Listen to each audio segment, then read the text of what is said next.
आज के इस टॉपर सेशन में हम बात करेंगे एक ऐसे टॉपर की जो एक हिंदी मीडियम से पढ़ करके आईआईटी तक पहुंचे और फिर आईआईटी के बाद गेट क्रैक किया और गेट में ऑल इंडिया रैंक 14 अचीव किया। आप इनकी जर्नी से बहुत कुछ सीख सकते हैं कि जो भी हिंदी मीडियम का स्टूडेंट होगा वो आईआईटी में सरवाइव कैसे करता है, सरवाइव करने के बाद अपनी गेट की जर्नी कैसे तैयार करता है। बहुत सारी चीजों पे इस वीडियो में हम बात करने वाले हैं, तो आप बने रहें मेरे साथ। So let's welcome Kuldeep Sahu जिन्होंने ऑल इंडिया रैंक 14 अचीव किया है। तो first of all congratulation Kuldeep. Thank you sir. So Kuldeep, आप अपने बारे में पहले बताएं कि आप कहाँ से हैं और आपकी तैयारी कैसे स्टार्ट हुई, सारी चीजें आप अपने फैमिली बैकग्राउंड के बारे में बताएं। So hello everyone, myself Kuldeep Sahu. I am from Savai Madhopur, Rajasthan, and I am final year student of IIT Aishan Dhanbad, and I have secured All India rank of 14 in GATE 2025. I have completed my secondary education from my village school. Then I shifted to my city Savai Madhopur, where I completed my 11th, 12th, and after this I started preparation for IIT JEE examination. And on the basis of this examination result, I took admission into the IIT Aishan Dhanbad. Okay, तो कुलदीप, आपने जब gate के बारे में सोचा था तो अपनी प्रिपरेशन कब स्टार्ट किया?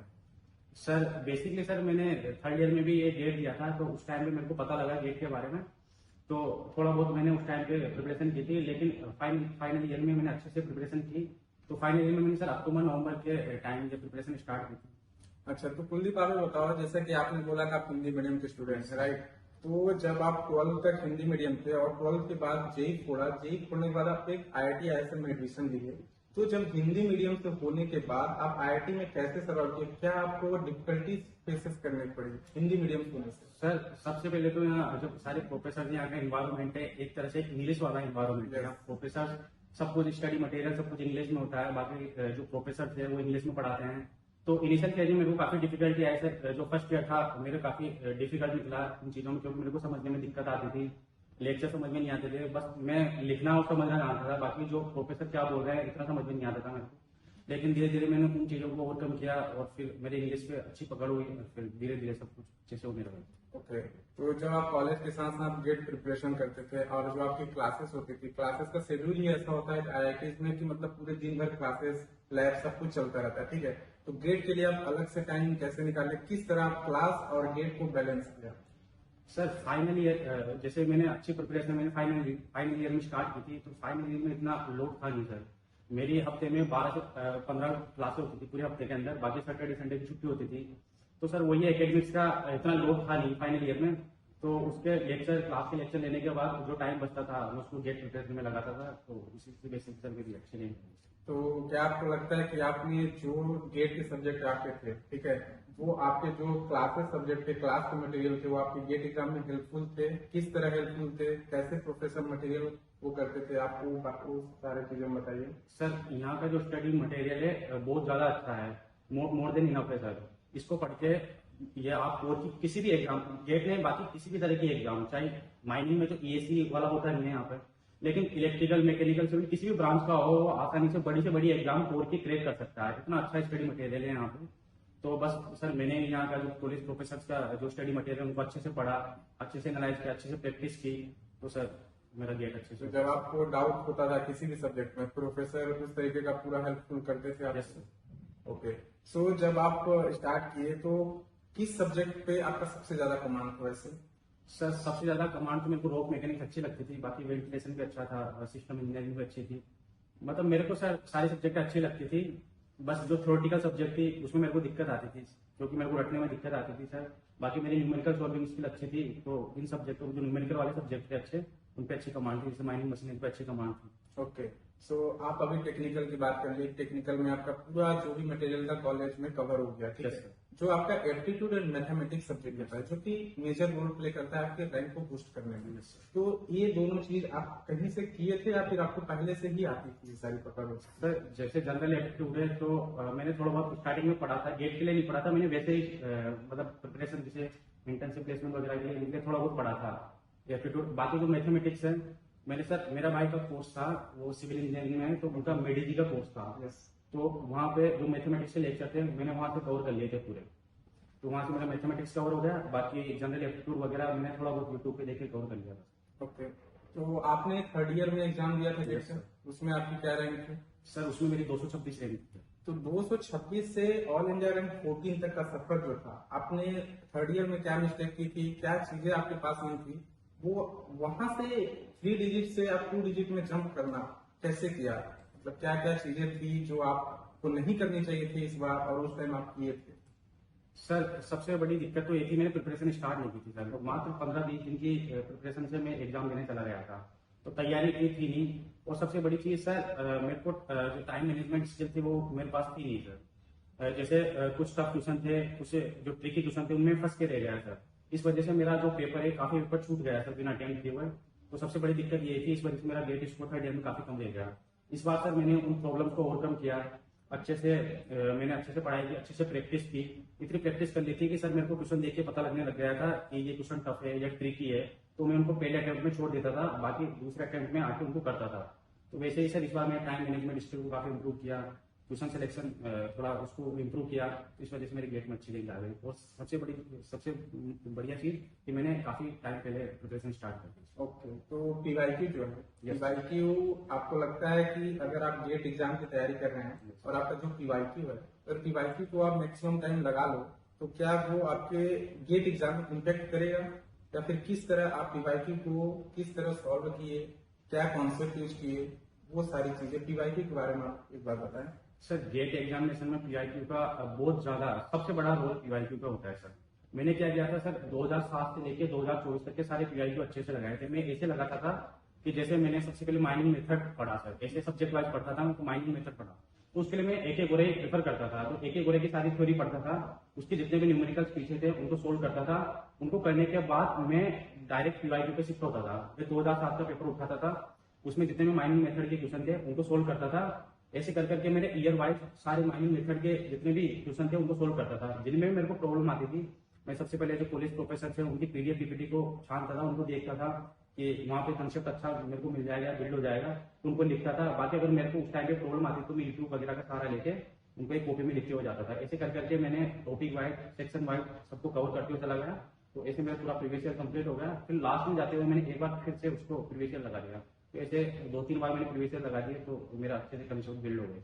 ओके, तो आपको पूरा प्रीवियस ईयर लगा के आपको समझ आया होगा कि सब कुछ जितने क्वेश्चन है रिपीटेड है, कॉन्सेप्ट मिक्स है, ठीक है। तो आपका जो भी कॉन्सेप्ट थोड़ा बहुत था वो और ज्यादा हो गया, राइट। तो जो आप रिवीजन का स्ट्रेटजी आपका क्या था? क्या आपने शॉर्ट नोट बनाया था या फिर पूरा क्लास का ही मटेरियल को आप जस्ट रिवीजन के मोड में रखते थे? रिवीजन कब स्टार्ट किया, कैसे स्टार्ट किया?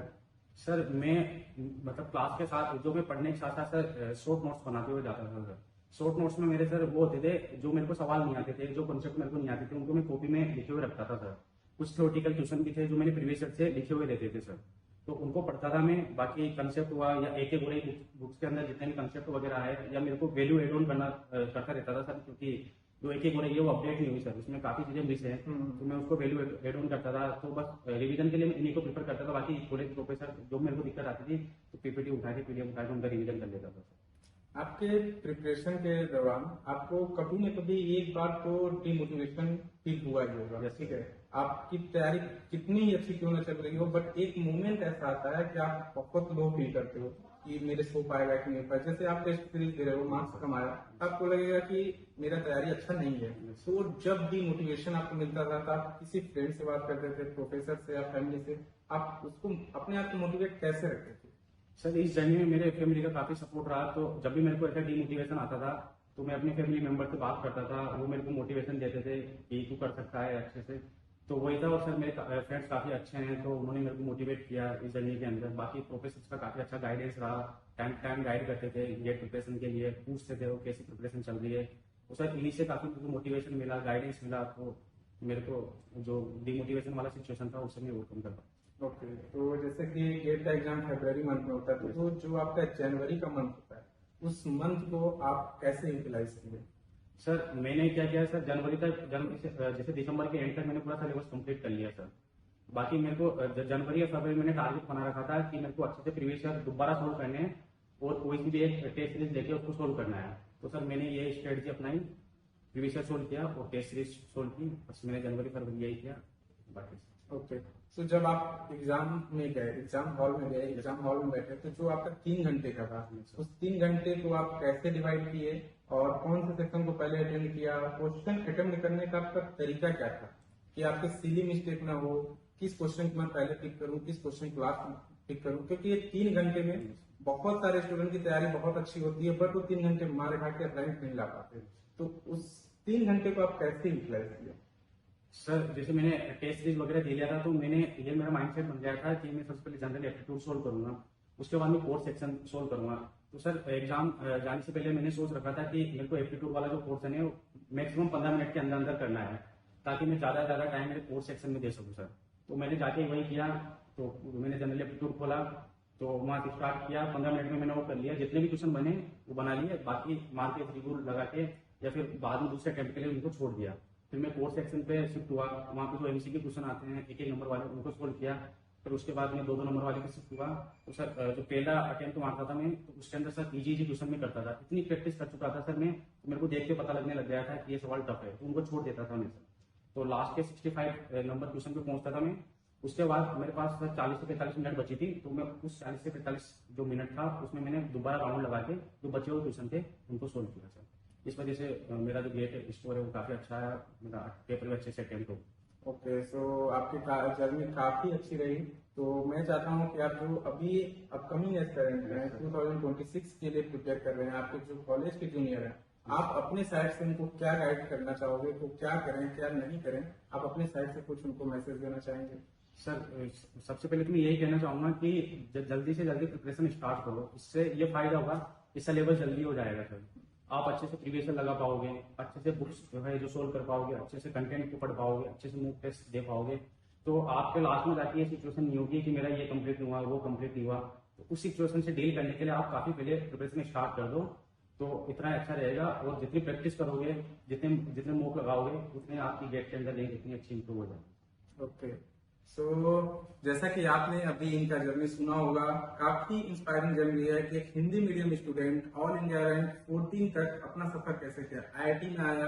आईआईटी में आने के बाद वो बहुत सारी चीजें डिफिकल्टी फेस की, एंड उसके बाद वो अपने आप को कॉन्स्टेंट रखा कि यस मैं कर सकता हूँ। फिर उसने अपना 3 साल 4 साल बीटेक में गुजारा, ठीक है, हिंदी मीडियम से इंग्लिश मीडियम का वो सफर तय किया। इसके बाद इसने टेट में 14 रैंक लाया।